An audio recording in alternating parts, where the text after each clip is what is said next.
안녕하세요. 정준환의 부동산 레시피입니다. 오늘 여러분들과 나눌 내용은요, 2023년 내년이죠. 부동산 전망과 전략에 대해서 얘기 드릴 거고요. 무주택자뿐만 아니라 유주택자 모든 분들이 이번 영상을 보신다면 미래를 예측할 수 있는 눈을 가지게 되실 테니까요. 영상 꼭 끝까지 시청해 주세요. 먼저 부동산 가격을 결정하는 사람은 과연 매도인일까요? 매수인일까요? 자, 그 정답은 매수인입니다. 그 이유는 가격이 떨어져도 또 올라도 만약에 사려는 사람이 없다면 가격은 절대 오를 수가 없습니다. 따라서 부동산 가격을 결정하는 사람은 매수인이며, 특히나 투자자가 움직여야만 비로소 가격이 오를 수밖에 없다는 거죠. 자, 그러면 현재 부동산 상황은 어떻죠? 여러분들도 아시다시피 부동산 가격은 하락장입니다. 자, 그러면 왜 떨어졌을까요? 부동산 가격은. 먼저 세 가지로 구분해서 말씀드릴게요. 자, 첫 번째는 대출 규제에 따른 거래량이 감소했죠. 이건 뭐 많은 분들이 알고 있을 거예요. 특히나 투기 과열 지구를 기준으로 해서 LTV가 9억 이하 같은 경우는 40%,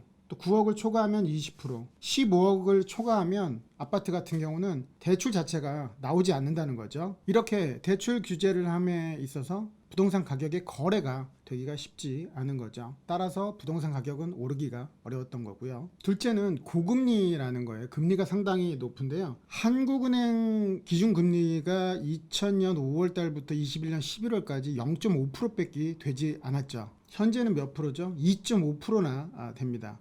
이게 뭐 연말까지 한 3% 정도 이상 오를 거라고 예상을 하고 있는데, 고금리라는 거죠. 현재 미국의 기준금리는 3.25%예요. 우리나라하고는 차이가 있는 건데요. 미국이 연말까지 계속 금리를 오른다고 하죠. 우리나라는 어쩔 수 없이 미국 금리의 영향을 받을 수밖에 없기 때문에 우리나라도 뭐 덩달아서 당연히 오를 수밖에 없는 거죠. 이렇게 되면 주택담보대출의 이자가 상당히 올라가게 되겠죠. 현재 주택담보대출, 그러니까 주담대 같은 경우는요, 4.3%에서 6%대 정도가 되고요. 이게 연말이 된다면 7%대에서 8%까지 예상을 하고 있죠.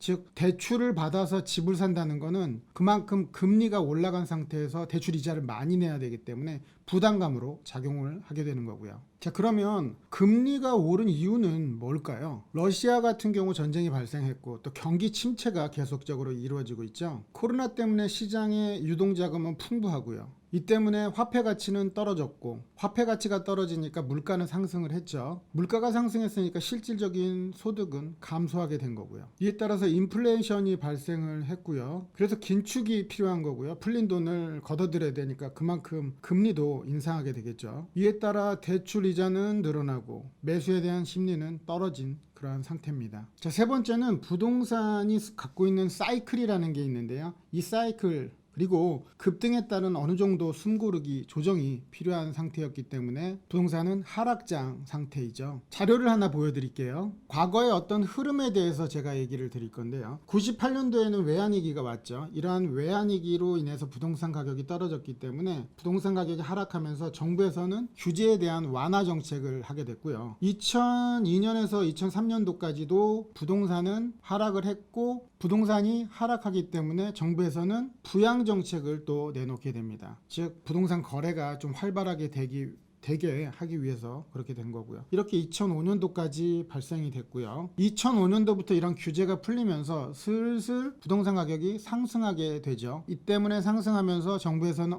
이거 좀 위험한데 싶어서 규제를 하게 됩니다. 이게 2008년도까지 이루어졌는데요. 그때까지 상승을 해서 규제를 이뤘는데, 다시 2008년, 2009년부터 금융위기가 왔죠. 그러면서 2012년도까지는 부동산이 계속적으로 하락을 하게 됐습니다. 당연히 역시 부동산 규제 완화 정책을 하게 되죠. 언제까지? 2012년, 13년도까지요. 그래도 살아나지 않기 때문에 부동산 부양 정책을 하게 됩니다. 보합세를 이루기 때문에 말이죠. 그래서 2015년도까지는 이러한 부양 정책이 나오다가 다시 슬슬 부동산이 상승하기 시작을 해요. 역시 규제를 하게 되고요. 이게 지금 약 한 7, 8년 동안 부동산 가격이 오르다가 또다시 금리 상승, 여러 가지 경기 침체를 통해서 부동산 가격은 하락하게 됩니다. 언제까지 하락할까? 이거에 대해서 우리가 예측하기는 어렵겠습니다만, 그래도 하락장이라는 거는 다음에는 보합세를 이루거나 또 가격이 상승할 수 있는 여력이 있겠죠. 우선은 장기적으로 볼 때 부동산 가격은 좀 떨어진다. 내년 초반까지 그 이상까지도 어느 정도는 떨어질 거다라고 얘기를 하고 있는데요.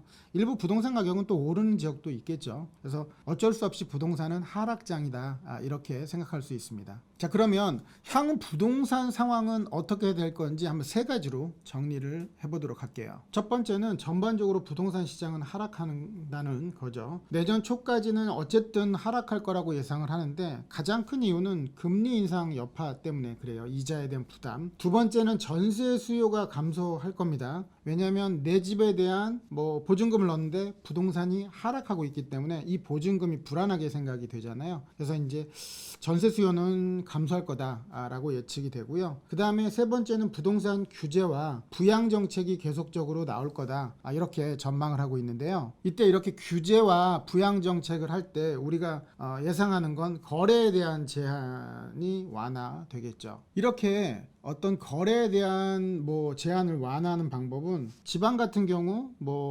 재당첨 금지 이렇게 하는 부분을 좀 축소를 할 것 같고요. 또 미분양 주택을 보유하고 있는 그런 업체들에 대해서 자금 지원을 한다라든가 이렇게 거래 제한을 완화하는 부분은요, 일단 지방의 재당첨 기간을 좀 축소할 거다라고 판단이 되고요. 또 토지거래 허가구역이라든가 규제 지역들이 있죠. 이런 것들도 해제하려고 할 겁니다. 또 재개발 재건축 같은 경우 거래를 완화하는 전매 제한을 완화하기도 하겠죠. 현재 재건축 같은 경우는 조합 설립 인가가 나면 금지가 되고 있고요. 재개발은 관리 처분 이후에는 전매가 금지되고 있는 상태입니다. 그리고 지방의 전매 제한을 축소하거나 아예 폐지하는 경우도 있을 것 같고요. 부양 정책을 할 때는요, 민영주택 재당첨 폐지를 확대할 것 같고요. 수도권 주택 전매 제한 기간을 완화할 거라고 예상을 해볼 수 있겠죠. 그 다음에 규제 지역을 해제하겠죠. 토지거래 허가 구역이라든가 이런 것들을 해제할 거라고 예상이 되고요. 세제 개편도 있겠죠. 취득세라든가 양도세, 또 보유세 이거를 당연히 손대지 않겠습니까? 특히나 양도세 같은 경우는 비과세 범위가 좀 늘어날 것 같고요. 취득세 같은 경우도 현재 중과가 있는데요. 이 부분도 감소되거나 아니면 중과세 폐지하는 상황도 생기겠죠. 이렇게 규제를 완화했는데도 살아나지 않는다. 그때는 부양 정책을 할 수밖에 없어요. 제초안을 폐지한다라든가 중개업하는 분들을 요새는 옥죄고 있는데 중개업할 때 개설 등록을 하거든요. 이 개설 등록을 좀 간소화한다라든가 아니면 단속을 좀 비율을 줄이게 되기도 하겠죠. 또한 외국인 거주하고 상관없이 자유롭게 살 수 있게 하지 않겠어요? 이렇게 부동산 시장의 규제를 전면 개방을 하게 되는 상황들이 생길 겁니다. 지금까지 얘기한 건 부동산 시장이 장기적으로 하락했을 때의 얘기를 드린 거고요. 자, 그러면 규제는 천천히 갈까요? 아니면 빠르게 할까요? 물론 시장의 상황에 따라서 좀 다르겠습니다만 규제는 좀 천천히 갈 거다라는 예상을 해봅니다. 일단 집값 급등에 대한 현 정부에 대해서 부담을 갖고 있겠죠. 물론 떨어지는 것도 문제입니다만 오르는 건 더 좀 부담스러울 수 있을 것 같고요. 현재 유동자금이 아직까지는 풍부하다라는 부분도 있습니다. 또한 미분양 주택이 지금 3만 채 정도 한다고 하는데요. 이게 상당히 많은 숫자에 해당한다고는 볼 수가 없거든요. 그래서 내년 4월 10일이 총선이잖아요. 약 한 2월에서 3월까지는 좀 눈치 보기를 할 것 같고요. 부동산 가격이 떨어진다면 더불어민주당 입장에서도 거래 활성화하자 해서 규제를 완화하는 쪽에 동의를 할 겁니다. 자, 그리고 향후 부동산 시장에 정부에서는 공통적인 발표를 할 게 있죠. 윤석열 정부에서 270만 호 공급을 한다고 공약을 했었죠.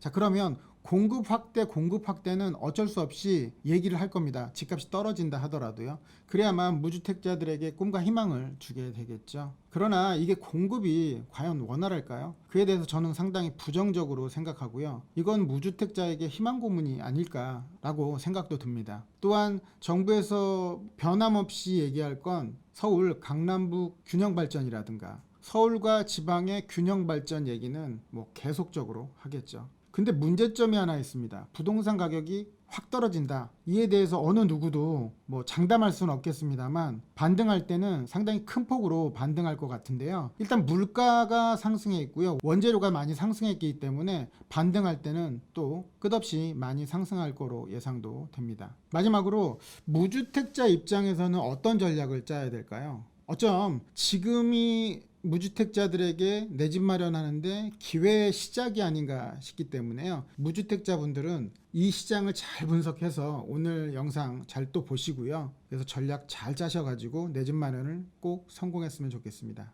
오늘 영상은 여기서 마치고요. 다음에 더 알찬 정보로 찾아뵙겠습니다. 영상이 좋았다면 좋아요, 구독하기, 알림 설정 부탁드리고요. 구독은 무료인 거 아시죠? 정준환의 부동산 레시피 여기서 마치겠습니다. 오늘도 가슴 뛰는 삶 되세요.